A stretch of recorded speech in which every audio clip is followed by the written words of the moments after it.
Hello and welcome to the Futro Hidden Movie Gems podcast. I'm your host, Ty Spiker Christensen. Mommy, Oh, Daddy, dang save me it. from this hell that I'm living.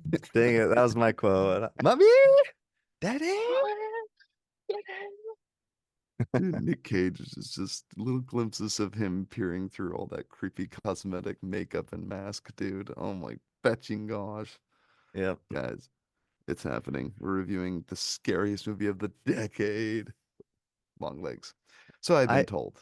yeah, I'm like, but I just wonder if that's like the only way to get people to come and see movies now is like, it was the Yeah, scariest thing I've ever seen in my entire life. And it's I like, pooped myself in the theater.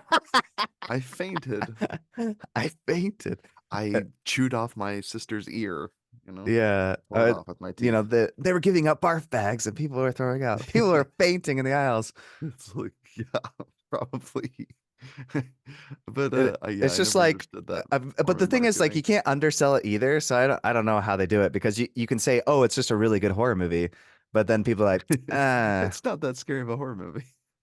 yeah, Just middle of the road horror movie. it's just Well, it's yeah, just how a do you really sell it? good, Yeah, solid movie. But you yeah. say that, and it's like, but then you Mm. say, oh, people were passing out, and it's like, I have to see this movie, I was and then trying they, to make jokes. I tried to get my father-in-law to come see this movie, and oh my gosh, you're and he crazy. just got his eyes tested today, so he had his pupils dilated. And I was like, dude, you should come and see, and maybe you'll go blind and be like, this movie was so scary, it made me lose my vision.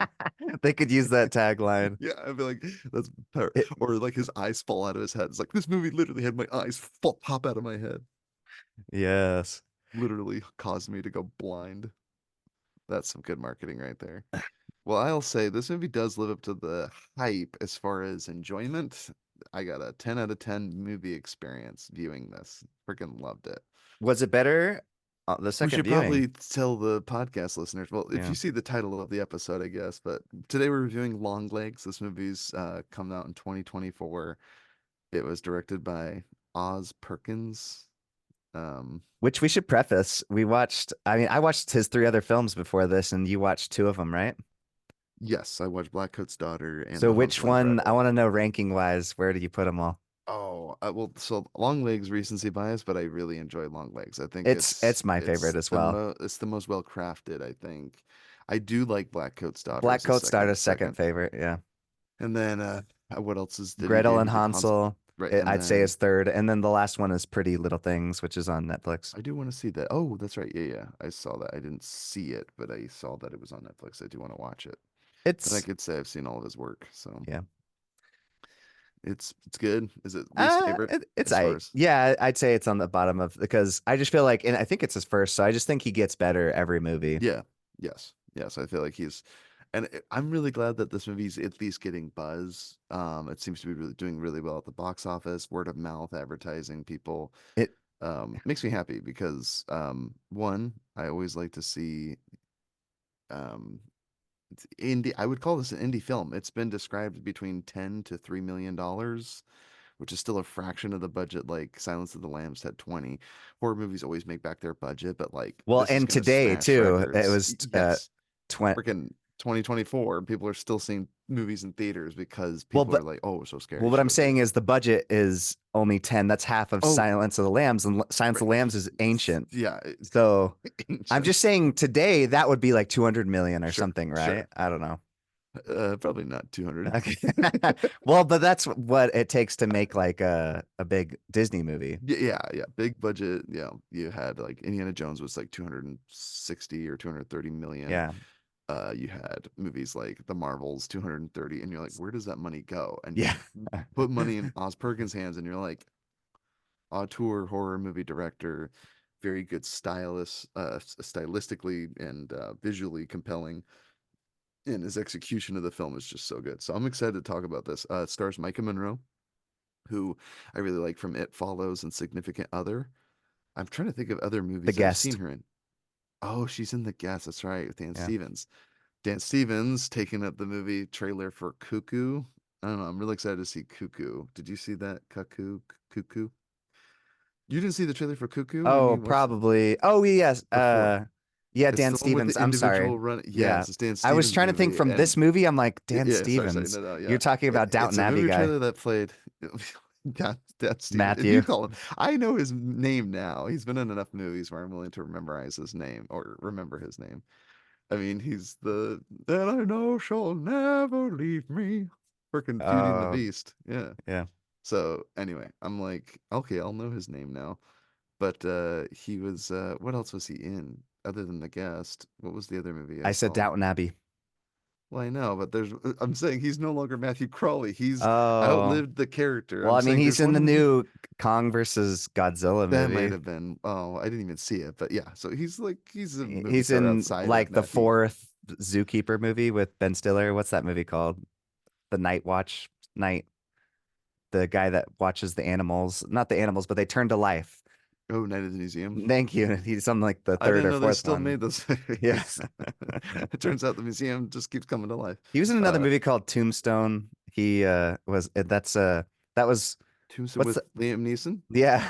Yeah. Okay. He's See, I did see that one. Yeah. he's in Pretty forgettable movie, but yeah. yeah.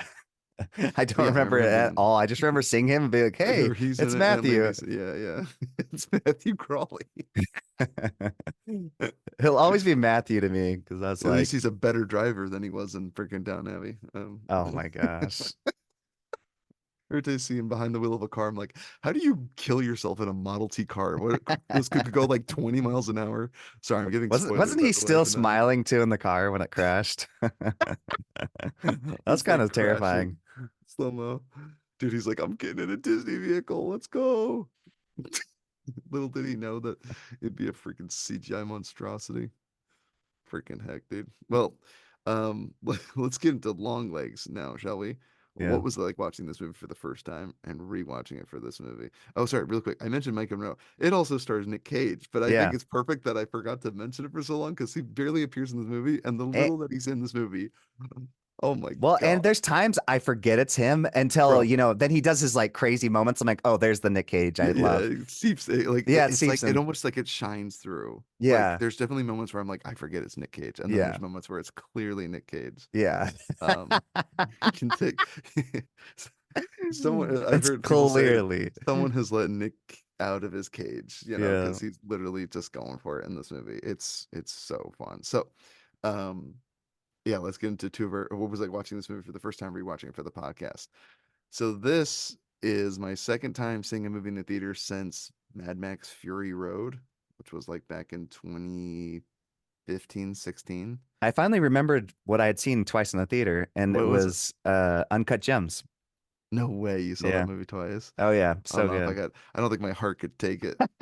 Like I thought my heart couldn't take it this time, but like thankfully after watching Longlegs a second time, I knew most of the scares because I was like, okay, the uneasy parts I knew was fresh enough in my mind, but I still got jump scared like 3 or 4 times.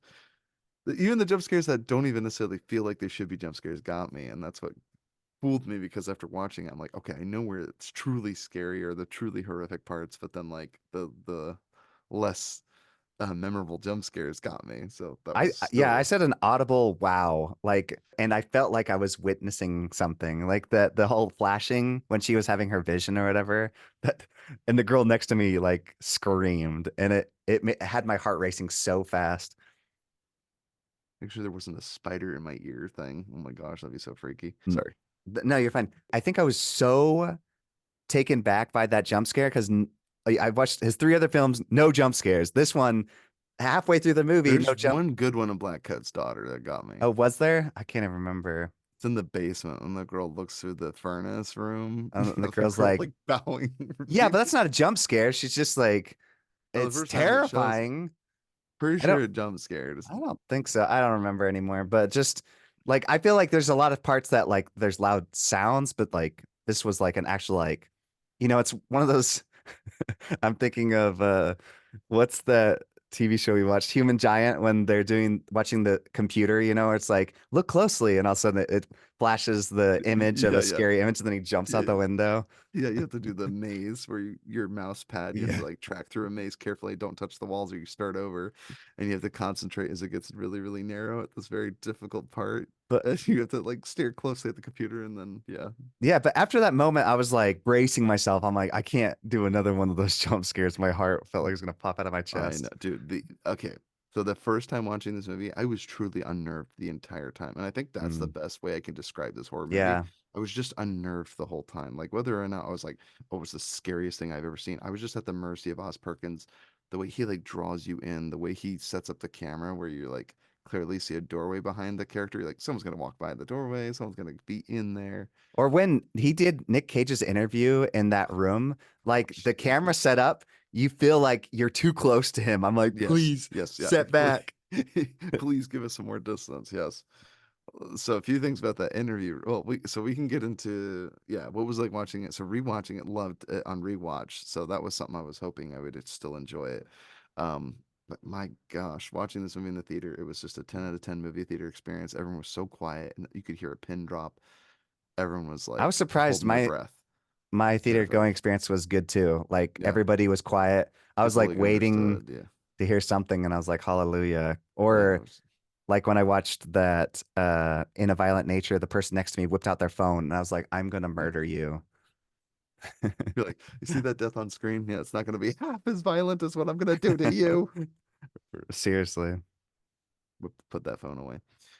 So let's get to you. What was like watching this movie for the first time? Did you rewatch it in theater Put yet that or thing no? away or so help me. So help Uh-oh. me. Sorry.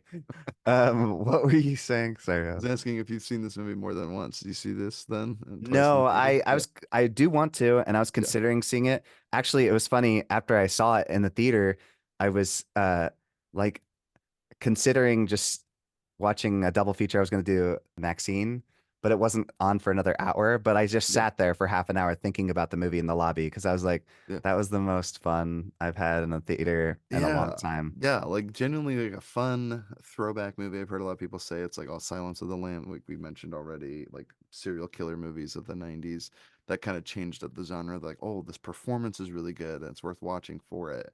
And I'll give it, like Nick Cage really goes for it. He feels unrecognizable. Like I said, there's parts of him that shine through, obviously. But every time I watch the trailer for it, I never, no, get this. So I didn't know that was Nick Cage in the trailer. Oh yeah. I didn't know. I figured it was actually him coming out of the basement. There's a shot of the shadow. I watched the movie. It turns out, again, we're gonna get into everything spoilers in this. So if you haven't seen Longlegs, go see it because it's in theaters still. So I'm willing to give that caveat. But it's actually Micah Monroe crawling out of the basement, crawling out of hell, if you will, right? But anyway, I thought that was an interesting shot. I Mm. always thought that was Nick Cage coming out of the basement. It's just like a creepy image, and also the very disorienting view of the upside down where he's walking in where I thought that was Nick Cage in the basement. And it turns out it's Michael Monroe. So like to me, scenes that I thought certain characters were going to be in, it was the opposite. It was Michael Monroe, the protagonist in those situations and not the antagonist. I thought that this creepy figure driving to I did not recognize Nick Cage. And it wasn't until he comes to the girl and does the cuckoo thing Yeah. Oh, um, and the that I image of recognized Nick Cage because I thought it was a woman, some yeah, creepy in the woman trailer, the hacked. one screaming, I thought that was a chick. I was Yeah, like, oh, who's the well, creepy old I woman? think it's Micah's scream that she does later at the end. I think they played her They play scream well, they cut it and they cut together. they Yeah. cut it together. But it's because they both have a moment where they're driving in the car and they have this freak out. Micah's a little more justified. I don't know why Nick Cage is screaming, dude. Mommy, It's so daddy. scary. Save me from this hell I'm living. So Oh my good. fetching goodness, dude. He's the big bad wolf. You know, it's kind of like the easiest comparison I can draw. Gosh, Nick Cage was so freaking terrifying. So what was it like you had good movie theater experience? Anything else you wanted Oh, to add? one of the best. Yeah. Like, loved it. And I can't wait to watch it again. I'm very much looking forward to it. I was just gonna wait though till because I had such a good theater experience. I didn't want to ruin it and go Yeah, again. I wanted right. to just embrace that and then I'm gonna buy it and rewatch it as soon as it comes out. For sure, for sure.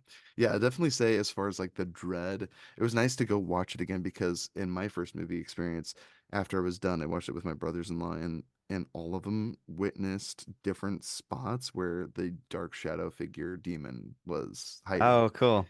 So every one of us was like, "Oh, he was in the basement." I saw him once in the basement. We're like, "I didn't see that." I saw the scene where he was in the door, and I was like, "Wait, he was in the door?" And then the other guy's like, "Yeah, yeah, he was in the doorway at the top of the basement stairs." And I was like, "What are you talking about? I didn't see him there." And he goes like, "Yeah." And then you saw him once in the woods, and I was like, "Outside her house?" He's like, "No, no, outside the barn." And I was like, "Dude, I was looking. I know the shot lingered. I didn't see anything there." So all of us, even though we watched the same movie, all three of us were like recounting and swearing that we saw It's kind of like the glimpses haunting of at the Hill House when there's like faces in the dark. Do you remember yeah, that? yes, Yeah. yes. Like there, it's like there was very clearly either you saw it or you didn't, like blink and you missed it kind Yeah. of thing. Which also is evoked with the freaky doll. Like with when he puts the veil over it, you can clearly see freaking Yeah, the demon Rosemary eyes. Baby's Yeah. eyes. Yeah, you're like, dude, that is so freaking creepy. But Terrifying. and then they always lift it up and it's just some doll face. But I'm like, dude, that veil goes over and it's that dark shrouded face, terrifying. So, I used that thumbnail in Letterbox and I couldn't even stare at it. It was freaking me I know out. you're like, I can I had do to put something my else? hand over it because I thought I was gonna like if I looked too much into the darkness, like I thought eyes would like It look would back start at to me. fade away, yeah, dude. Yeah. Well, okay, so 3 of my favorite laugh out loud moments every time I see it, but we'll get into those.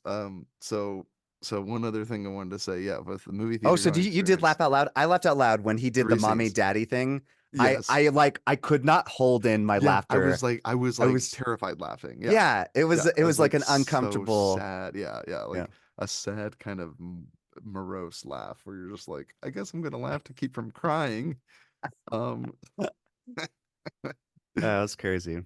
Oh my word. It was great after watching it, we were like, "We gotta go see this again because all of us saw different things. Because the movie is very subtle and very, methodical about its approach, but it does, like, very, brief things, right? Like, blink and you miss it moments, right?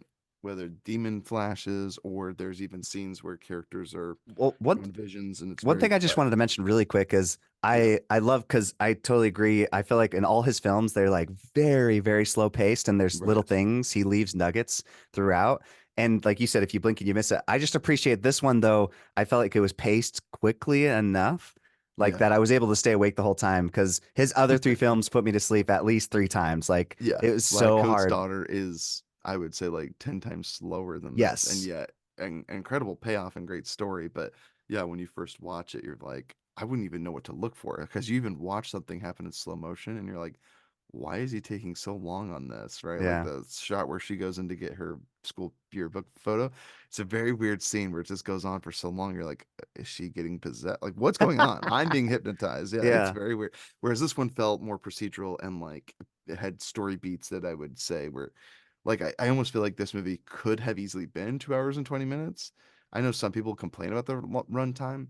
To me, I just like how they took their time. I don't think they wasted too much time. It's only an hour and 40, and it does seem to fly by. Hmm. Um, but and allowing scenes to play out, which I enjoyed. I don't feel like it was too like it's not an action film. It's like a procedural police drama, crime thriller, and then satanic doll making creepy Nick Cage movie. So it's all the things. It's all the things. So let's get into what are your two favorite things from this movie? Well, you start, Jordan. Oh me. Hmm. Uh, yeah, I we've already mentioned it. His pacing, I think, is great. Us, the Like director, yeah, yeah. I Good know story I pacing. said they put me to sleep, and that's not a bad thing. My favorite films put me to sleep. Like Blade Runner took me three times to get through, and Manhunter took me twice. Um, they're like my top two favorite films of all time. But like, there's something about and this kind of also feels like, and it falls in the similar vein of what's the vampire one that's super slow? Let Me In or something. Let Don't the let right one in. let the right one in. Yeah. I just love a slow burn, Yeah, especially if there's like lots of attention to detail. You can tell he's like leaving, I mentioned it earlier as well, like nuggets throughout that you're yeah. like, oh my gosh, when you do see it, like you said, you missed rewatching just I little mean, things. Yeah. again, all of us had spotted the demon at different parts, and we're like, "You saw it there, right?" And I'm like, "I never saw it." And we're like, "Tell me I'm not crazy. Like I Yeah. I'm saw not it. seeing Like, things. yeah, because we all saw it at the same part when it's the girl's finally getting her memories back after the doll gets shot in the face. The mom shoots the doll in the face, and the black smoke dissipates from her. she gets all of her memories back. There's clearly a scene where the demon's like behind her. That's like the most clear one. Yeah. But there's, dude, I bet there's ones that you didn't even get that I finally got the second time, and there's still more I didn't get. So let's get into your two favorite things. So you said the pacing, and then what else? Yeah, well, the Nuggets, so I've said mine. The Nuggets. The McNuggets. Jordan's favorite are the McNuggets. And This the, movie's got McNuggets, man. I I can would feel it say in my I'll blood. give it to Nick Cage as number one. I think he's so freaking good, and he really just goes for it. He is swinging for the fences. I think he delivers because Nick Cage, like I heard someone say he's like he's behaving as all the memes that you grew up mocking Nick Cage, but they were so funny and like memed, and now it's like haunting and terrifying. Like Nick Cage matured, if that makes sense. Like the memes of Nick Cage matured, where he is now terrifying. Like that's I crazy. He's transcended memehood. Like and maybe some people will even watch this and still find it like there's definitely some parts that made me laugh, but like I was so unnerved. I was like, no, it is terrifying. Like I even if it's he's going for it and he's being and I silly, I enjoy his old movies, terrifying. but gosh dang, I think he is like He's even aging better like now. fine wine. Yes. Yes. Yes. He is aging Yeah. like fine wine. Like Mine he is a is perfect description of Nick Cage. yes, he's getting I almost feel like he's becoming a better actor and the world needs him. Yeah, He's no. not the actor we need, He but he's the one that we deserve right now. he He's seriously, a watchful protector he's in of like so movies, many of of my cinema. favorite movies now. I mean, like The Pig Nick was Cage amazing, renaissance. Yeah, Mandy. yeah, ever since Yeah. Mandy and Dream Scenario and Pig. Pig. Yeah. He was just on this hot streak, and I'm like, these are some of my favorite Nick Cage performances, and I can genuinely say that he disappeared in the role. I think you see him most in Mandy. However, there's some scenes where he's really going for it. Like I'm impressed like the heartbreaking scene in Mandy, and he really gets you the feels, and then he gets you the fire, like the beginning. Well, Obviously, I'm and referring to after seeing this, Panos Cosmatos, he wanted to use Nick Cage as the villain. He as the originally, cult leader, and I yeah, love that and because you I'm can like, yeah, totally see that in this, like why he yeah, would he want has the him. range to do it. Yeah, Yeah, he easily could have. But yeah. the cult leader's so great, man. Oh man, let me go, man. Please. Please. Yeah, he's so good. Um, but geez, Louise. And then my second, I'll give it to Maika Monroe. I really liked her Oh yeah. performance in this. I think she was really good. I It's think very different than anything I've seen her else in. I like that. yeah, she's like kind of plays like a quirky. She's got a little bit of the tism, a little bit of autism or Yeah, some type of disability where she's Asperger's or whatever you want to call it. She's not good with people, kids, yeah. and but she has an unnatural gift, an uncanny gift to either sense darkness. And I think now that I've seen it twice, I can safely say I think it's because there's part of Nick Cage in her or trapped in that doll of hers that she has the psychic ability. Maybe it's because Interesting. and I'm like that would explain where it came from, although it doesn't outright say it. I think that's partially why she's able to feel the whisperings, to feel the sixth sense or whatever other sense, like psychic. They claim it's like she's half psychic or whatever. Better than no psychic is what Carter tells her because she passed a psych eval and also, or not a psychic evaluation where they're like guess the number between 0 and 100, and she's able to guess the number half the times, and you're like, Hmm. so she has, and she clearly like identifies the house that has this other serial killer in it without even so much as going inside.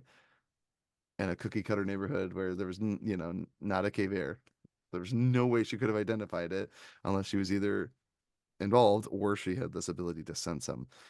So, I love that he was living in their basement. I That's so it's funny you say this. So let's get into funny things because two things that I thought were glaring plot holes this time, and I thought about the first time. I wanted to see if it addressed it. One, and I'll give it to him because they do explain away that it erased her memory. Like the devil was able to make you turn away because it shows like the girl closing the door and she like sees Nick Cage tying up her mom and then is able to like block that memory and the demons behind her. So she's able to block that out. So I'm willing to excuse it because I'm like, okay, like you didn't realize that Nick Cage, like you didn't think telling, how do I say this? Number one, she knew the serial killer was in the house that she'd never been to before, but she was unable to identify the serial killer in her own basement. Okay. but I'm willing to I say if because I saw they that masked face at it. the beginning, man, I would suppress that from my mind. Oh my gosh.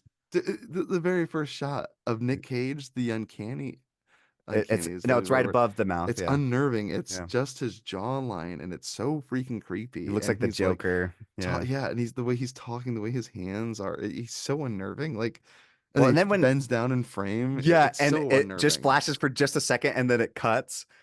Like that image is like burnt in your eyes, like in your It got me retinas. so bad. I knew the Yeah, scene was coming this time, and it still got me to like fall out of my chair, dude. It's terrifying. yeah. Yeah, long legs, dude. And anyway, so there were some things about this movie that I love. So in-depth analysis, things that I noticed, and then I'll mention and give credit to the people that I watched videos about. So one of them was I love the shot, and I know Red Letter Media mentioned it, but I was like I was gonna put it in my review, but there was a very clear shot where she's talking to her mother, and she's like, are you going to be there for your birthday? Maybe you can swing by. I'll try. Are you saying your prayers? And then there's this clear shot where I just noticed because it was a wide angle. She's in the police precinct, and there's a stairwell above her, and there's light coming down from the stairs.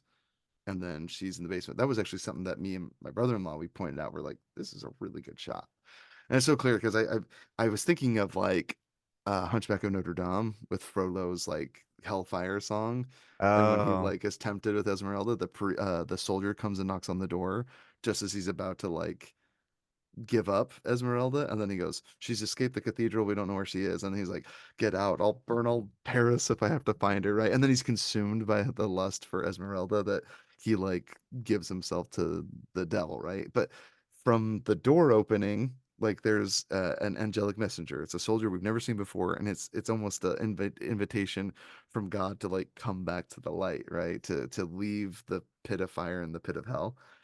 does he, do they take it? And of course, Frollo doesn't. He consumes himself with his lust for Esmeralda. And in this movie, Micah Monroe, I even like the invitation from the mama. It's like, "Are you saying your prayers?" Like, it's a very interesting invitation where it's like, please don't wallow in this. Don't succumb to this evil, dark world. Come to the light. It's the invitation, but it is saddened by the fact that what we know to to be true about the mom at the end, because she has this really sad moment where she asks him like, "Do you even say your prayers?" And she's like, "No, mom, I don't pray." And then she starts laughing uncontrollably, and you're like, "What? What's so funny, mom?" And it's like, prayers don't do a thing. And you realize at the end why that's so significant and why she's lost all hope when you think about the horrific things that she's done, the things that she's had to witness, all to protect her daughter, right? I think that's really interesting about like the sheltering of the child, because parents will do a lot of things. They'll bear a lot of burdens, and they'll try not to burden their kids with those oh no! Is things. it coming out? You're about to say the noble lie.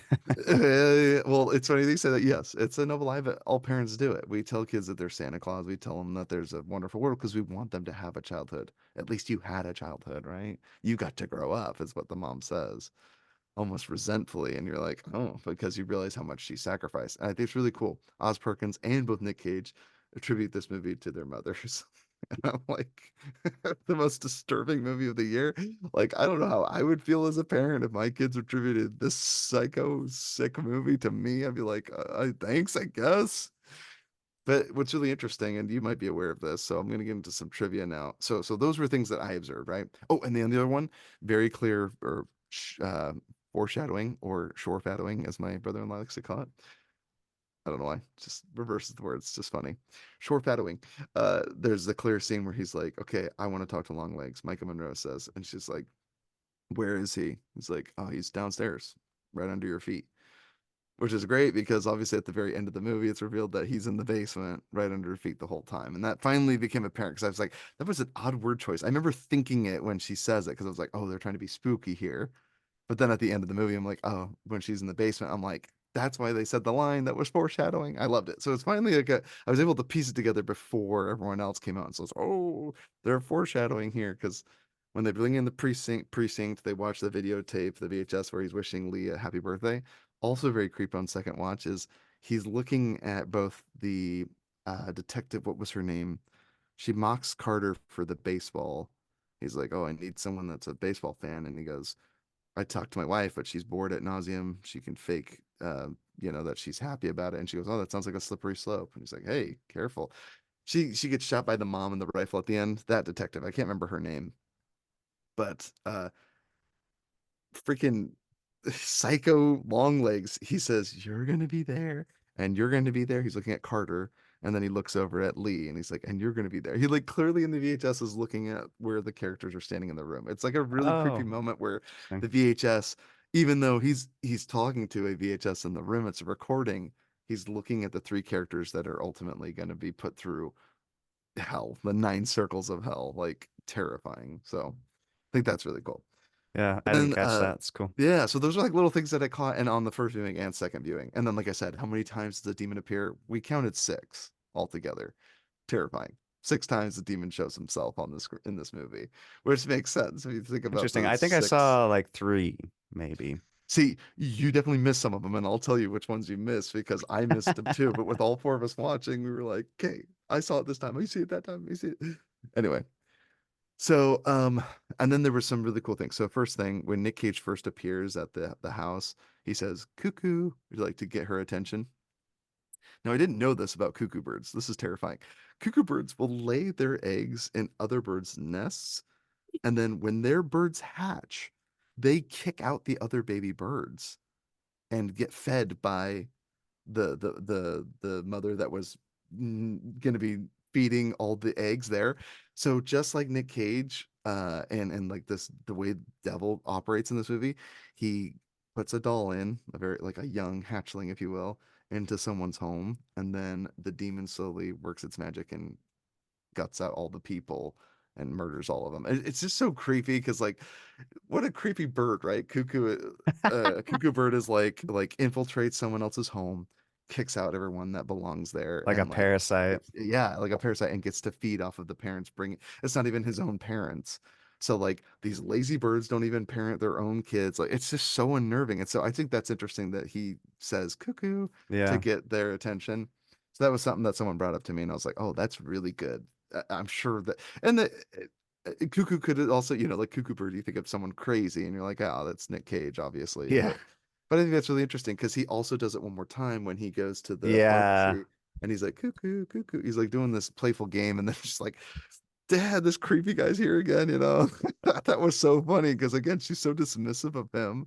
And I'm like, lady, if you only knew this guy. And I couldn't help but the feeling when he's like, what's your name? Like, when's your birthday? Or whatever, right? He's asking, he's like, how old are you now? Yeah, he's It's trying like, to pick his next victim or something. yes, yes. I got the Yeah. feeling that he's looking for another victim, and it's so creepy. And anyway, I don't even recognize Nick Cage. Like until that scene when he finally does cuckoo, I was like, for the first time in this entire movie, I'm like, is that freaking Nick Cage? Like, I literally didn't know where he was, and I was like, who is this old lady in Yeah, this with all that pharmacy? makeup, he looks almost like the barbarian from that movie, Barbarian. That creepy chick. Because like you said in the trailer, he looks like a girl. It's just Yeah, he looks like a like an woman from old the side. woman. Yeah, he's got Yeah. like the raggedy hair, just looks like someone that doesn't care. And I didn't know that was Nick Cage. Like this is the scene where I remember this is twice now in almost the span of 12 months. The Batman came out. I did not know that it was Colin Farrell playing the Penguin. You see like a clear shot of Colin Farrell Mm. and all that makeup, and he's standing in the rain and he's all angry at Batman, and you're like, I was Oh like, I yeah, didn't for a see long Colin Farrell. time we're like, I was like, that's where is not he in the him. trailer? And I'm like, that's fetching Colin Farrell. And you're like, Yeah. what? Yeah. So after watching the trailer, I thought they even mentioned they don't show Nick Cage in the advertising and the marketing. It's like, no, he's in plain sight. I just didn't recognize it as Nick Cage, which is crazy. But he is in it very little.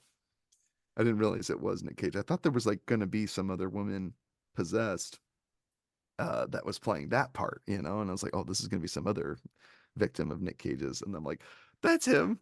I feel like Like I'm I gonna like it better on review too, because I mean, watching the first time, the first half is like all serial killer stuff, which I found so Mhm. fascinating. So I thought there'd be like a logical explanation to it all. So when they did the whole like supernatural thing, I still enjoyed it, but Yeah, I think I was like, oh, we're going that direction. Like I know there's all the yeah, little tells early, sure. but I just When I did like think about when you think about Oz Perkins, though, like if you watch Black Coat's yeah, all Daughter, his other movies he have like loves the demonic demon. Yeah, undertone. yeah, Yeah. yeah. He loves it, and his Even movies are usually Hansel and subtle. Gretel, like that witchcraft crap from the Yeah, yeah. He's very much enthralled with that.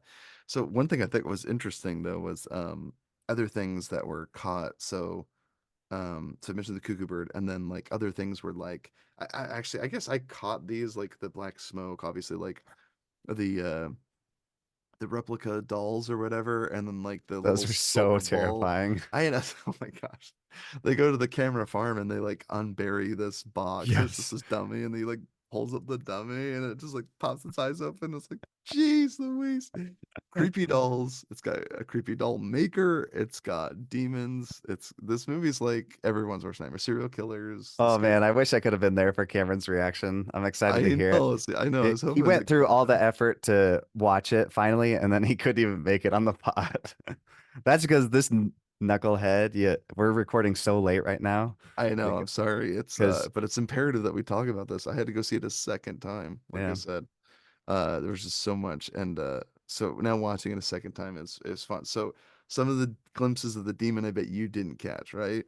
So one of them is like in the forest. We claim that's Longlegs. I think that was Longlegs in the forest. He circles back around to the house and walks in.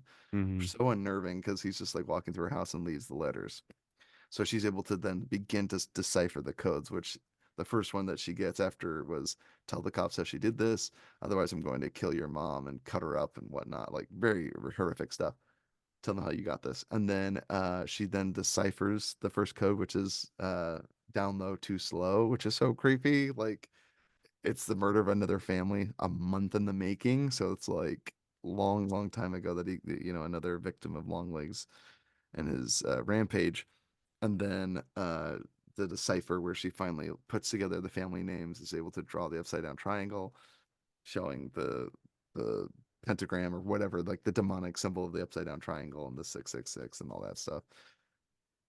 Date 14th of the month, right? And it's 7 days or 8 days before and or after the killing, which I thought was interesting. And she's able to decipher where the next one will be. So the only survived victim was the camera family. She goes out there, they find the doll, and then they give the doll to the this coroner. And okay, so one of the first laughs I had in the movie, this coroner, he's like, "Oh man, I was putting this doll apart, and I found this little ball in the brain, and I call it the brain." And I could swear I could hear my ex-wife's, I started thinking of my ex-wife, and I haven't thought about her in years. And he goes, "But of course, I've been working really long, and of course that's not what happened." And you're like, "Yeah, right." I don't know why it made me laugh. Where it's just so funny. Where he's like, I started thinking of things I haven't thought of before, and it made me laugh because I was thinking like ex-wife, maybe he's had thoughts of killing her, or they divorced, or maybe she passed away, and it's like Mm. bringing up really horrific thoughts. But anyway, it was just really funny where he's like, "But of course, that didn't happen, right?" He like chuckles it off, and it's like, bro, like I don't know why that just got me. That was so funny. The other laugh I got too was when they go to the police or the insane asylum, and the guy that runs the insane asylum, he's like, "Oh yeah, some this catatonic. She's been laying there. She's been far away, but for the first time, she brightened up. Someone came to visit her yesterday." And it's like, "Oh, who was it?" And it's like, "Oh, we have a logbook." And then she shows it. It's freaking Lee Harker's name. So terrifying. That's such a great scene where the killer leaves the detective's name as, and she's like, "Do you have photo ID?"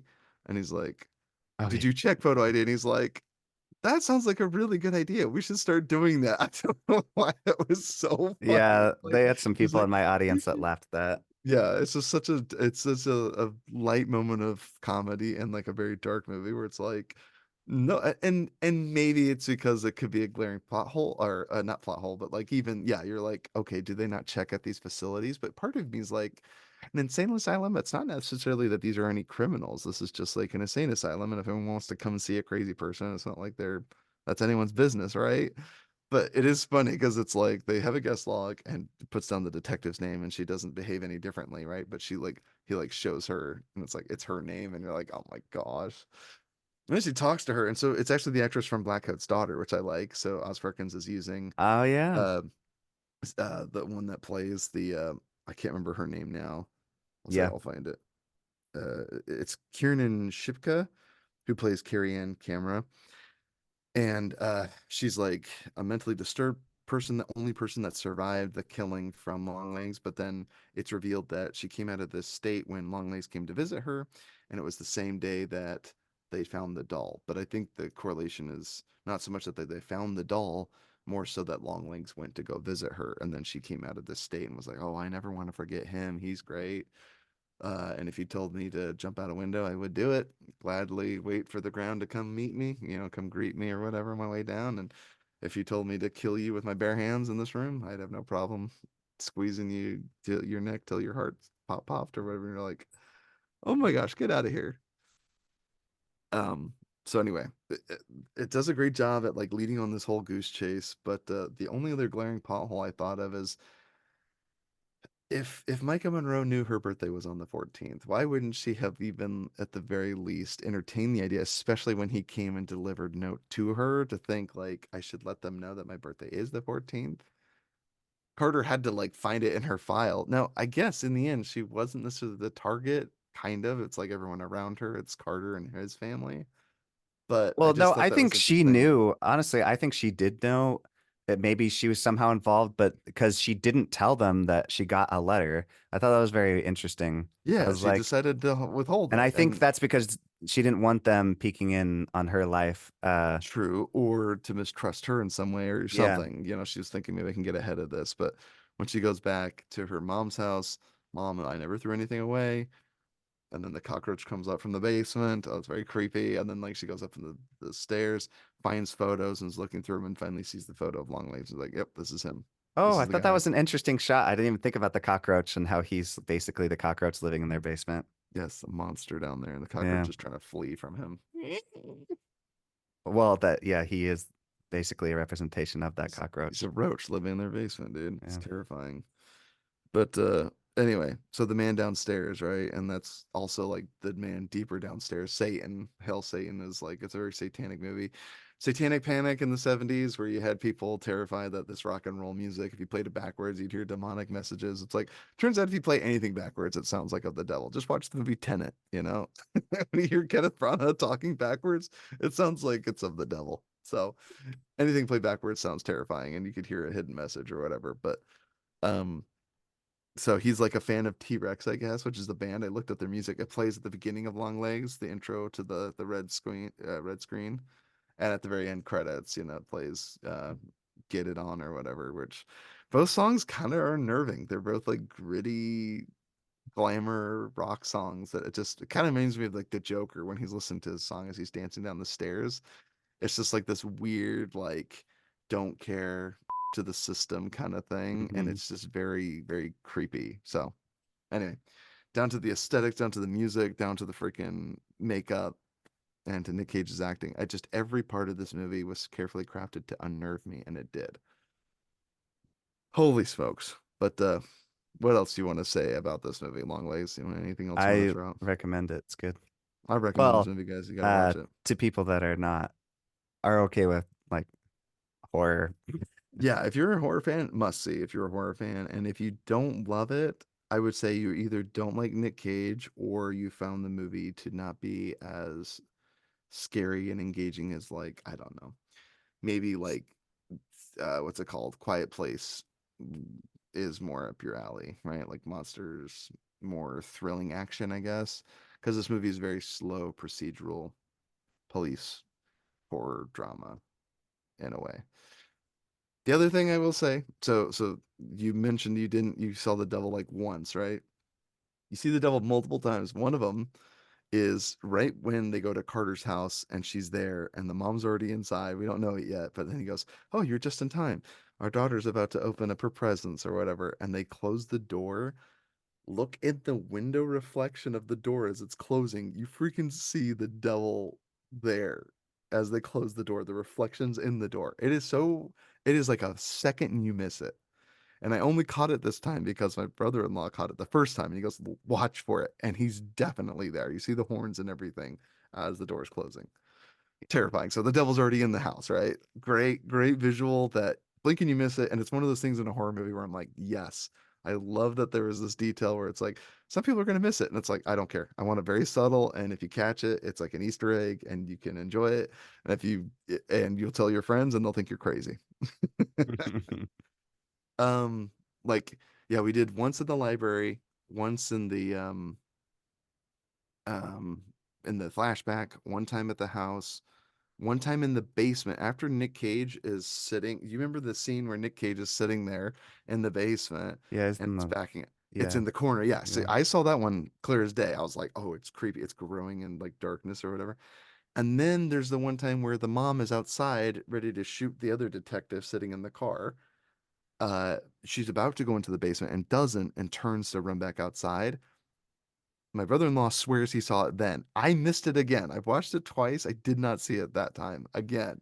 But that's like another. So we really got five or six, and we're like, we're pretty certain that you see it six times. And I'm like, oh, that is so unnerving. Maybe Of Oz course, did it. his job and made you guys start thinking you're seeing things. See, okay, so I would love if they just did different cuts of this movie, and sometimes you see the some theme, and Oh sometimes you yeah, don't, yeah, like that'd be Alfred cool. Hitchcock did Yeah. with Psycho, where he put one frame of a skull over Norman Bates's character's face.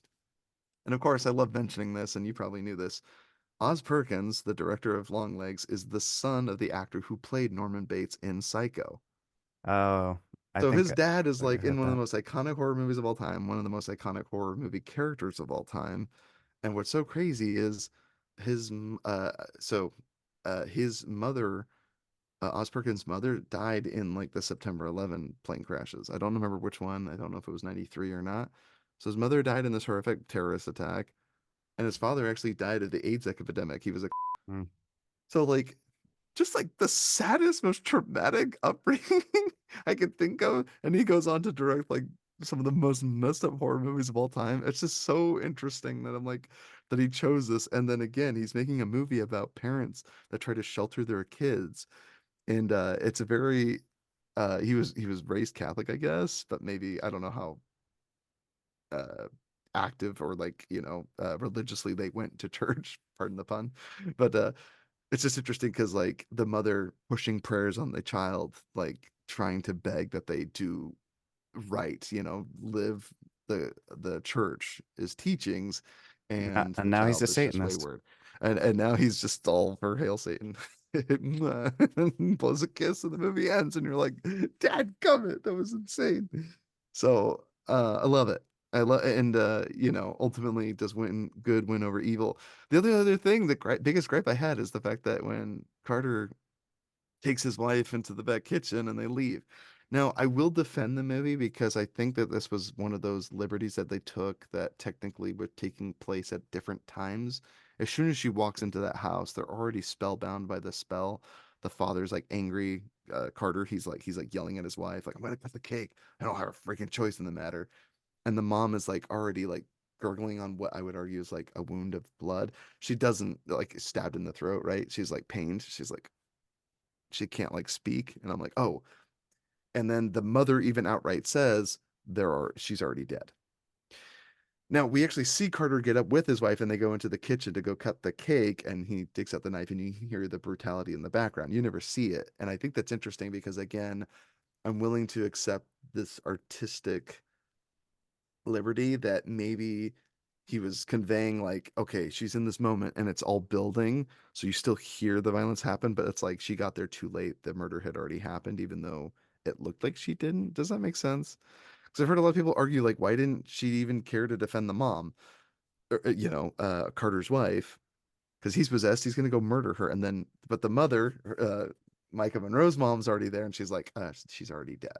So I think that that's an interesting line that maybe not necessarily unreliable narrator, but like she gets there and it's like she's witnessing this, but this is already the horrific thing that's already taken place. But we're kind of seeing it in an ethereal plane where just a speculation because it bothers me that she doesn't try to defend the mom. She goes in there and then she just stands in the living room with the daughter The and whole, with her I mother. mean, the whole thing, I just, It ends so eh, freaking quickly and I wanted well, and more. but it just all felt supernatural. So I was like, I don't know.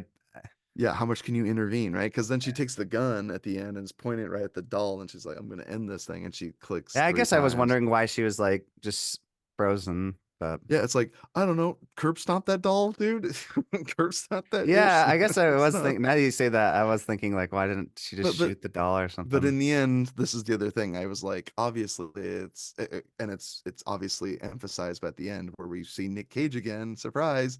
He's at the police precinct, and he's like, ah, hail Satan, happy birthday or whatever, hail Satan, and he like blows a kiss, and then the movie ends. It's like his evil will persist. Satan, he was just a pawn Satan used to mess with this family, and Micah Monroe and all the other families, all the Longlegs victims. And he's just doing this one scheme, and it's the complete circle of Micah Monroe's story, where her entire life has been devolved. Her own mother spent all these years needlessly trying to allow Longlegs to kill people to protect Micah, when in the end it didn't protect her at all. She had to face this ugly truth and literally go through hell and climb up out of the stairs to try to go at least save the daughter, right? So it's like almost a victory in that regard, but then the movie just ends and you're like, oh, so it does feel like Satan gets away, and it's like he always does. He's literally just out there to make people miserable. Because a lot of people also complain. Like I heard one theory where Micah Monroe is now going to be Longlegs. She now has to carry out the murders. I'm like, I didn't get that from the movie. I think that's Hmm. completely unfounded. But people have Yeah. internet theories about that and speculate that. And then the other one was that, oh, the fact that, yeah, she couldn't bring herself to kill the doll or whatever. She's like, oh, she's under the spell, because she only fires twice, and then she's no longer has any bullets. And you're like, any gun doesn't. I mean, I guess you could have a double barrel shotgun, but most guns don't just have 2 rounds in them. And then the idea that, yes, she could destroy the doll, but it's like the influence and the ritual has already been I performed. thought she was hesitating not because she was under a spell, but because she was thinking like, if I destroy this doll, Will it kill? will it kill her? Because she, remember her mom, or will Shot I her damn own my doll. soul? Like, remember, Yeah, because the mom made the agreement, if I do this, keep my daughter safe or whatever. right. And so if she shoots the doll, I didn't know if that like suddenly broke it, and then she's like gonna be taken down She's to hell or scarred for something. I don't life. know. Yeah, that's a good point, right? And I even like it. So the mom's character was really interesting too, where she's like, there's no one ever came to visit, no family, no friends, no big bad wolves, no strangers or whatever. And you're like, she tells this story and this lie, and she did report this to the police that Longlegs had shown up at her door, and she was like the first victim, and she spared uh the Nick Cage spared and the devil spared Micah Monroe's character if the mother would then offer her services up, being a nice little nun that brings a possessed doll into the house and willingly lets them in. And great. So the last moment of comedy, which I'm going to throw out, is the reverend that comes to visit the farmhouse. When he walks in the doorway and he sees the doll and starts approaching it, and then he sees it and he's like, "Oh heck no!" And he backs out and starts walking away. Always gets me to laugh because he like walks in, he's like, he's about to say hello, and then he sees like it's a creepy doll, and he's like, he's like, "Nope," and he just heads back the other way. And then the father comes in with an axe and bludgeons him. It's so sad, but you're like, I just love that he's like, not gonna go near that thing. Anyway, I just love it. Like, When nope. he bludgeons them with the axe, I totally thought of The Shining. I was half Yeah. expecting the Yes. guy to stick out his tongue, and I was like, to be an exact replica, because that's what Sticks what's out his his tongue. well, Jack that's what Nicholson. Jack Nicholson does when he stabs the guy. He Oh, sticks does out he? his tongue. Yeah. Yeah. I remember when he swings the axe, it's just Well, it's just screaming. a split second. Stanley Kubrick had him stick out his tongue right Oh, as really? he's stabbing him. Yeah, if you look, it's like, That'll because I watched so predate many like behind the scenes of that of that. movie. Yeah, that's creepy. Yeah, this movie does feel like it borrows from a lot of those things. Silence of the Lambs, Zodiac, a lot of different films. But it still feels like its own. And I Yeah. love slow burn police procedural serial killer movies. I could watch these all day. I really could. Because Well, watching the but mystery and the it's not. suspense. It is a serial killer movie up till a point. So because I Well, know he's you said still a it's serial like, killer with demonic possession, I guess. yeah, but I'm saying it has the both. Like, because I think ultimately all the little tiny pieces early on are it's basically Hereditary, where all the little things point to the fact that it's a witch setting It's a things up. cult. But that, Yeah. yeah, and it's a cult. But if you're not paying attention, it just seems like a drama, and then suddenly you're like, "Whoa, what the heck?" At the a Yeah. demon stuff at the end. What? Yeah, if you're not looking for those little things. So I'm just Yeah. saying in this as well, I was so like thinking, "Oh, this is just gonna be a fun serial killer movie," and then it's like, "Oh no, this is like all out." Well, Um, it's funny that you say that because it didn't feel like it went the wall. It was still very like well, but grounded it and executed eh, well. I mean, well, obviously I mean, yes, black smoke. Yeah, yeah. I mean, the yeah, it's idea just that he traps demons and little balls. I mean, yeah, sure. exactly.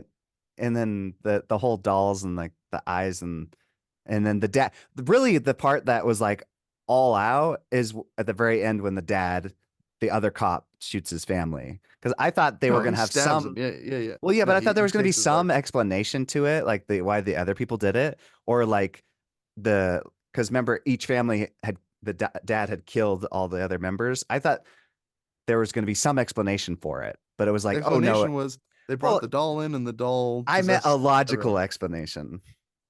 Oh, well, what logical explanation? He sprayed him with Well, beer gas from Batman. I mean, I maybe I don't know. I thought there would be some explanation. That's why I said it's not you that's keep interesting that yeah, I'm trying to think of like I, you already I guess I get what you're saying when the fact that's like how did he commit these crimes? There has to be some logical explanation. Like no, it's supernatural. They already say how does he get people to kill him with a remote control? Like how does he get his victims to kill their own I families know. I guess and they allow him in the home for without any forced entry? some reason I just thought it was gonna be Yeah. like because everybody kept comparing it to Zodiac and Silence of the Lambs, and Yeah. that's just And a then you're it's just a like human being like this. that's a fair point where it's like this is the first horror movie where it's like it does dabble and it clearly like the black smoke is unmistakable. There's clearly some That's why effect. I said It is I'm surprising. guessing I'm gonna love it more on second rewatch because now that That's I know interesting. what to expect, that it's about possession, like I'm gonna Hmm. like it a lot more now. Yeah, and It's what a crazy that I didn't love it as much because I feel like it's a lot of comparison to The Wailing, and I think mm, yeah, yeah, there's something afoot and you're like, is it natural? Is it supernatural? Like what's going on here, right? because yeah, that one too, the dads kill their families. Remember they Hmm. find Yep. yeah, I just Yep. and it's this one guy, this Japanese dude. He's just Dude, we oh, I've that's also heard such a good people one really cool YouTuber compared this to The Cure, and I was like, yes, yes, The movie. Cure. Remember, I Yeah, want to watch The Cure again. me too. Did we lose the audio for that, or did I Yeah, lose we my audio? did. You lost I your audio. I lost my audio. We need to just talk about that movie again after watching this So because good. The Cure, this reminded me more of The Cure than like Silence of the Lambs. Because I agree with you in the fact that, yeah, it does almost feel like a bait and switch where the fact that like you're like, oh, there's a Satanist or whatever you call it, Satanist. a Satanist. Yeah, Yeah. I don't know. I Pretty like how cool. you say it. Satan's pretty cool. I, I like how you pronounce that. I know the onyx, the fortuitous, right? Yeah, I know what you're I don't talking know. about. Satan's pretty cool.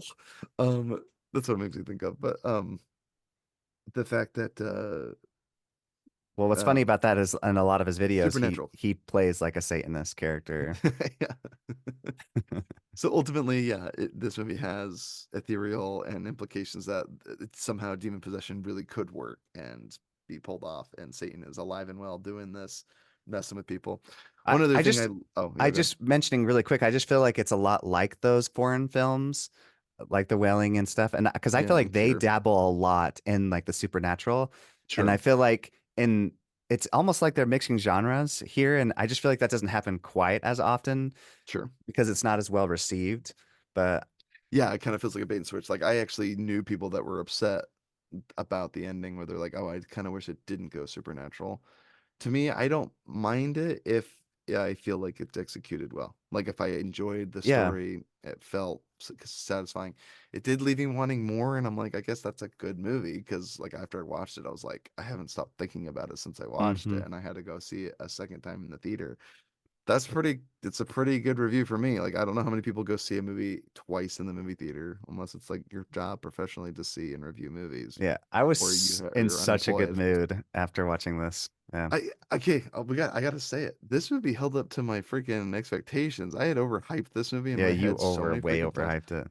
Bro, the You Have the Teeth of a Hydra trailer from Neon was the most insane movie trailer I'd ever seen. Like it just got me so pumped for it. Doesn't give away anything. The does the alien thing where the cipher's starting to slowly creep on the Oh screen and you yeah. get a message, but you don't Yeah. even know what it says. And in the end, it turned out it was Longlegs. So did I tell you about the marketing for this movie? We So mentioned one it. la- so they put out a billboard with a phone number. That's all it was. Really creepy. People would call it, and you hear this 911 call, and it's the guy from the photo with the ginger daughter and the wife, and he goes, "Ah, I'm scared when I look at my daughter and I look into her eyes. It's not my daughter." And he's like, "I'll take care of her when she's sleeping with her eyes closed." And he goes, "Sir, where are you?" And then he clearly goes in and murders his whole family. super freaking disturbing. But anyway, uh, he's That's funny. possessed by the demon, right? Yeah. So that video was released. It's 38 seconds long, and it says, "This keeps happening," was the caption. That's it. And then the cipher comes on the screen.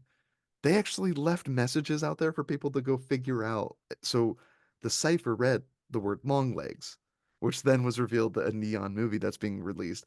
They released this footage. People probably heard it thinking it was real. I mean, like, I don't know how you wouldn't. It's the most disturbing analog horror thing I've ever seen. Like, you hear this disturbing audio of a guy clearly like murdering his family because he doesn't think his daughter is his real daughter and is being replaced by something.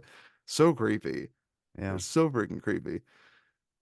And then like all the other trailers that slowly started to get released. What's so incredible is that sound. I can't describe it in the trailer. There's because you watch both the teaser and the trailer, right? I think so. Because the Teeth of the Hydra was great. It's a lyric from T-Rex's rock band lyrics shown at the beginning of the movie, right? The lyrics, you have the teeth of the Hydra on you or whatever. Um, it's so creepy that this sound plays. I don't even know how to describe it. It sounds like a reverse scream. It sounds like Mhm. something from Alien. It's just like it's so fetching scary. Go Yeah. look up the trailer for Longlegs and just listen to it. They play it twice, one with Nick Cage and then the other time in the forest, and it just plays that sound, and I'll never forget. It's now my new meme. Me and my brothers-in-laws, we make this joke where anytime we're like angry and we like we get instantly possessed and we try to strangle each other, we make that sound like we sound more like sand people from Star Wars, you know, the freaking anyway. Anyway, so that's a new meme. We get possessed and we try to strangle each other. So anyway, golly, this movie it's a meme. It super sends the memes. It's Nick Cage at his finest, Maika Monroe at her finest, Oz Perkins at his finest. I think it's a movie that's going to be talked about and well received years from now. I think people will still talk about it and put it in like it feels like that category of like It Follows meets Barbarian. Like it's one of those movies that came out and I was like, oh, that's a really good one. Like if you're a horror fan, go see it. And I feel like it'll be one that people will talk about long after. As far as awards, I don't know. Does Nick Cage get a Academy Award nomination for this performance? I don't know. Probably not. The Academy is gutless. Um, Give Nick Cage the award. Give him all the awards. He deserves it. He's getting better with age, man. Nick Cage, better with age. That's what I always said. Anyway, guys, this has been a trip and a half.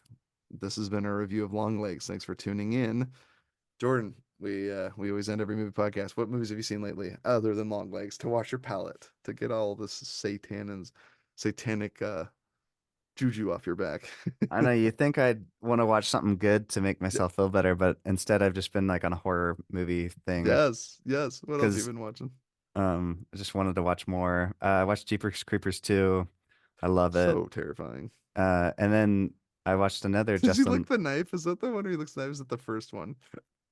the Or he the licks the head? I don't remember what it is. He oh, he licks eats someone's head. the tongue out of the cop. That's the first one.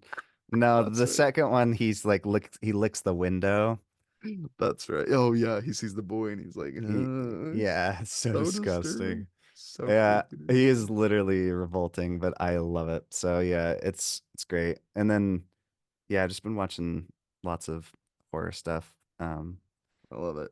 So So I watched three movies because since I don't know. I think I remember mentioning the first Omen, right? I mentioned the first mm, Omen, mm-hmm. the demon baby. Yep, So I watched Longlegs, A Crazy Stupid Love. I watched that movie, Ryan Gosling it's a good and one. Steve Carell. Good. Not a great one to watch with your in-laws. A lot of talk about and things like that. It's probably one of those most uncomfortable watches with in-laws. We turned it off at the end, so that was great.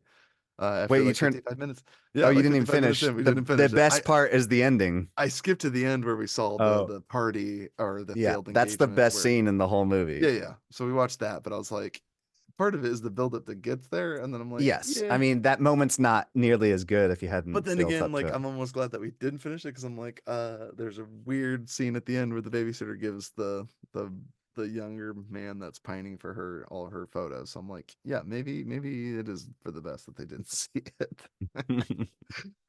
uh, Anyway, I watched 5 Year Engagement. So we even watched a raunchier comedy, and somehow that one didn't feel as weird. I actually like 5 Year Engagement more than I like you watched that Crazy with Stupid them? Love. You're Well, crazy. so no, my in-laws left, and then the other couple stayed, and so it was fun.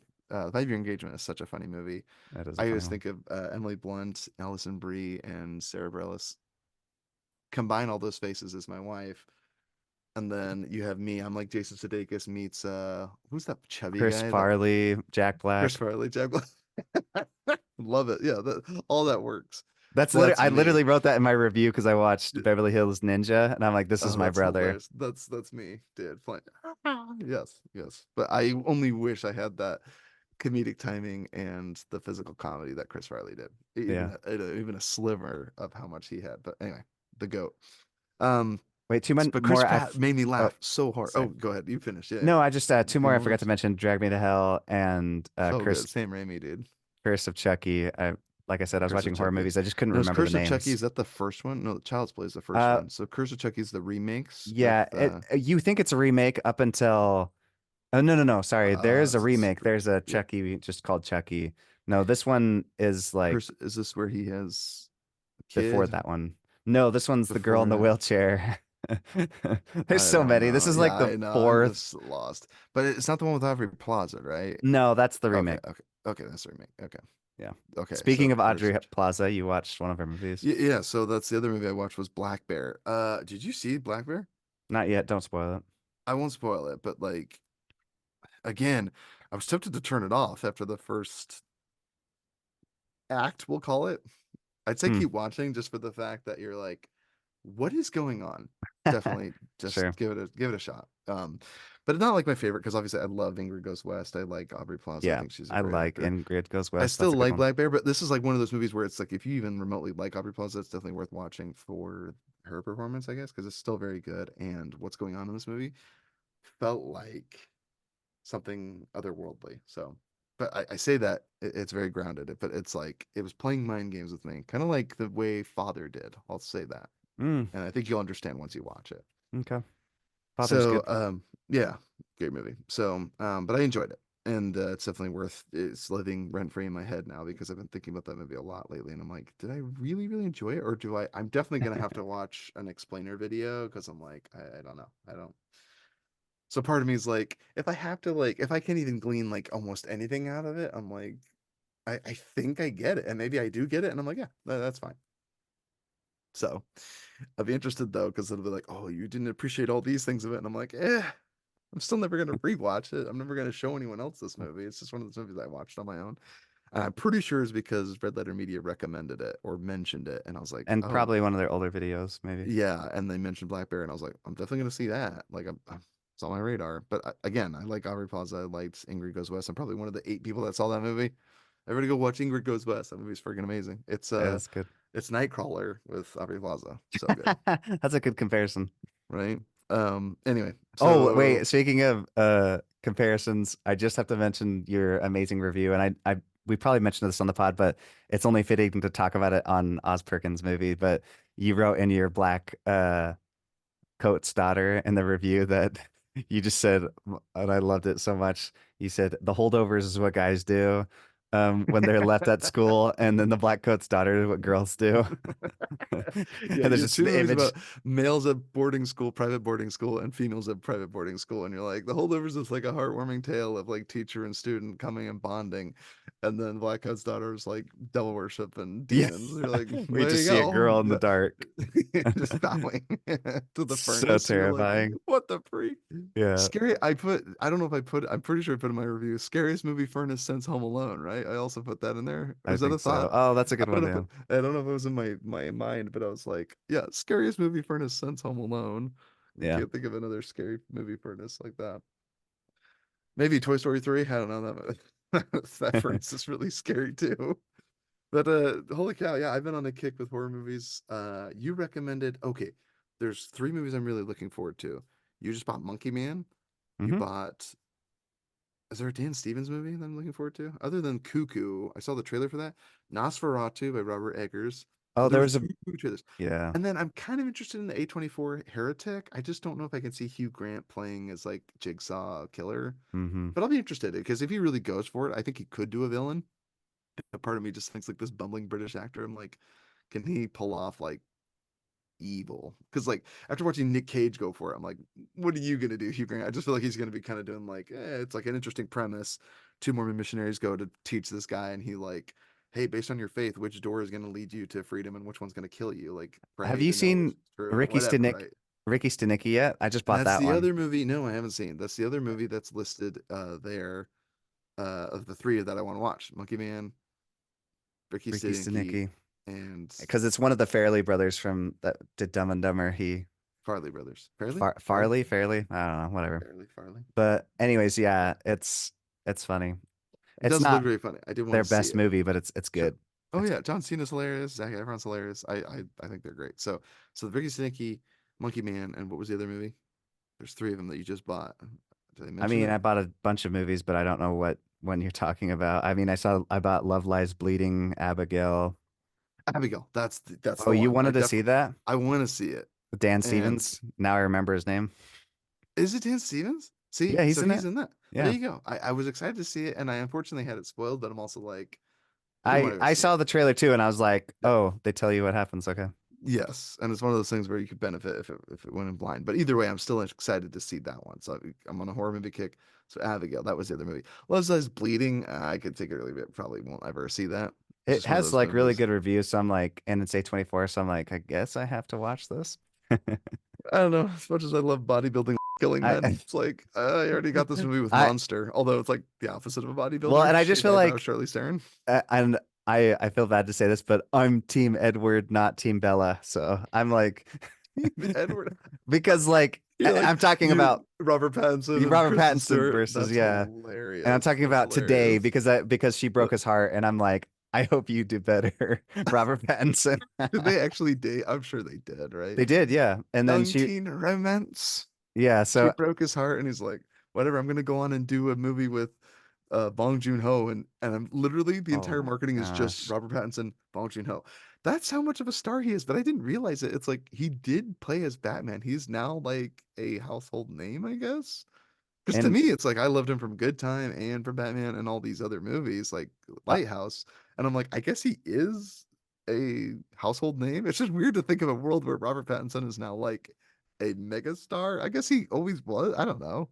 He's a and teen just heartthrob, and then he goes on to like get my respect with Good Time and Lighthouse. It's just so funny. Like it's like a movie that is like an actor that women enjoy and guys enjoy. He's got it all, man. I just want to mention too, really quick, S. Craig Zoller's new movie, The Bookie and the Bruiser. I'm so excited that it's finally Oh, getting that's right. Yes, made. yes, it's getting made. So a new Craig Zahler Because movie, definitely we'll see the heck out of that. The Bookie and the Bruiser. yeah, I'm Love just the title. Is it Mel Gibson and Vince Vaughn again? I would totally watch the heck out of it. it's Vince Vaughn and Is it the guy from The Pianist. What's his name? Adrian Brody? Yeah, Big nose. yeah. I feel bad saying that, not because he's and he actually has a big nose. It's just the actor Adrian Brody has a very big nose. I'm Oh not yeah. making a statement at all. Oh my Just thought I'd throw it in I, here. I and then always mention it oh, because I know him as like the big nose actor. we've probably already mentioned it, but 28 years later, I'm so excited. Danny Of course, Boyle. yes. Danny Boyle's directing 28 years We've later. probably And it mentioned it. has, does it have Cillian Murphy in it, bet, Yeah. right? Yeah. Well, So it's even perfect these, because it's literally been, I think, almost but 28 Jordan, real years. quick, I'm gonna pitch to you an idea Oh no. that could totally ruin it. It's they bring back Cillian Murphy and some women like he like dies in the beginning of it, and then like some women takes it's some women story after that. Well, I mean, Like, if that main girl's in it still, she was pretty cool. no, she's cool. Yeah. No, but it's not going to be But her. It's going to be some other strong female empowered oh, woman that's going to do oh a no. survival story better than Cillian Murphy. I'm Jeez. not, that terrifies me because I love the idea of But Danny continuing Boyle's Jim's directing it, so I'm story. not worried. I've seen his sequels. Like, if you've seen Trainspotting and Trainspotting 2, I haven't and seen he, Trainspotting 2. Was it good? Like so after all good. the years later? Dude, Is it really still a good sometimes movie? like it's I weird. like The older I Trainspotting. get, the more I like Trainspotting 2 better. Because when I was younger, Trainspotting 1 Interesting. I've seen like a Yeah. million times and I love Right. it. Right. Well, But just Trainspotting recently 2. I'm like, I think I like the Yeah. second one better. And maybe I just burnt myself That's out of the original. crazy. Yeah. Yeah. But I That's think it's also interesting. like you connect better with them because he's older now. And so And you're like growing up. Yeah. his, well, I hope I am. But yeah, it's just the motivations are fascinating. Sure. I mean, just where he is at in life and stuff. So The characters are Danny Boyle. both, Both. Yeah. Yeah. everybody, Ian like McGregor. Yeah. their All everyone. connections to each other, and like I've listened to interviews with them, like Danny Boyle and uh, what's his name? Ewan not Robert McGregor. Eggers. Ewan Oh, McGregor. Thank you. yeah. Mhm. Ewan McGregor. They had a falling out because he didn't hire him for The Beach, and he hired Leonardo DiCaprio. Oh, And interesting. so they stopped talking, and they hadn't talked since that movie until Trainspotting 2. And so, yeah, crazy. And then their relationship is back again. Like he just said they were on the airplane to go shoot the movie, and he said he turned on his light, and Danny Boyle's like, "Oh, is he going to talk to me?" And then he turned it off. I just love that for some reason. But then they made up and they're good friends now again. So that's amazing. All those years lost, unfortunately, but that's cool that they're making movies together again. Love it. Well, I love it. Anyways, And again, yeah, you've Killian Murphy, who's a hot off of Oppenheimer. The fact that he's attaching himself to 28 Days does give me hope because I don't feel like, again, unless it was like the biggest, I just don't know because I feel like maybe Killian Murphy like put everything into Oppenheimer. Now he's kind of like, I'll just do whatever. But I feel like Robert Downey Jr. and the fact that like after he retired Iron Man, he's like, I'm gonna now win an Oscar nom and win Best Supporting Actor in a movie role that are you talking about had no Bradley business being Cooper? that good. No, no, I'm talking about Robert Downey Oh, Jr. sorry. for being Yeah. Iron Man, going on to be such an amazing role. I Because guess Bradley Cooper tried to do the same Bradley thing, being Cooper, a he is fucking like raccoon. To so desperate to just, he is like chasing those awards like nobody's business. I'm like, dude, didn't he chill win? Did he out. not win? I thought. I Wait, he don't got know, but nominated, he's but just has he like, he won though I think from he A just Star got Is a Born or taste something? for, yeah, and Yeah. that's what I'm saying. And from A Star is Born, I missed it. I wish he could go back before he like got his head so big, because now he's just like, I need the taste of the awards. It's like worshiping. He's like basically the characters in this movie where they're just Didn't like he like worshiping become idols. a music conductor for 5 years? And I'm like, it's not acting. You literally got the job. You became a musician conductor. Now you're playing as Bernard Fernstream or whatever. Maestro. I Yeah. didn't see it. But no, I'm not interested. But Yeah. anyways, I love his old stuff, and I just feel like he's gotten too I would see self-serious. Whiplash 10 times, 10 more times before I finally get around to seeing the movie Tar with Kate Blanchett. I do want to see that. I saw it. It's good. And then I would see Tar probably 2 or 3 more times before I ever even considered watching Maestro. So Yeah, right. that's a good. I would see Whiplash 10 more times, That is 10 funny. more times. That's sometimes I do that. Yeah. I'll watch a movie and said, I Oh, mean, I'm starting a movie and I'm like, oh, this just makes me want to watch a better film that was yes. done the same. And I That's the go back same and I end up premise. watching that. And so Yeah. it's like until I burn myself out, and then I'll watch the less good version. Right. And I'm sure Whiplash again, Maestro, as far as I understand, is like a tortured artist who divorces his wife because he's and then he gets AIDS or whatever, right? And it's like, what a powerful movie. And I'm like, have you seen Whiplash though? Have you Yeah. seen Whiplash? Are you wondering why I threw a chair at your head, Newman? I don't know. All right, it's late. All right, we gotta wrap this up. We can't go. I'm just getting warmed up, dude. I know, but I'm so Dude, here, tired. let me sign off like this. Oh, thank you, listeners, for coming onto the show. Oh, I'm wearing my long legs. Cuckoo, cuckoo. All right, guys, this has been Long Legs. Thanks for tuning in. Leave us an email, futuremovies@gmail.com. Thanks for tuning into this week's episode. Pray away the demons. If you listen to this episode and you're horribly unnerved, I'm very, very sorry Well, for the all the first night after watching it, yeah, I was. I couldn't sleep. Yeah. bro, this evening when I got in my car after everyone left, I was driving home by my on my lonesome. Uh, I heard something. That's all I'm gonna say. So I'm like, okay, just get home. Everything's fine. I turned well, on the lights inside my did I car tell and you I'm like, after The Conjuring 2, I got back to my car and there was literally an owl sitting on my car. I was get like, out of I here. almost had a heart attack. I was like, ah! It was so scary. Or it was the Blair Witch. I don't remember. It was one of them.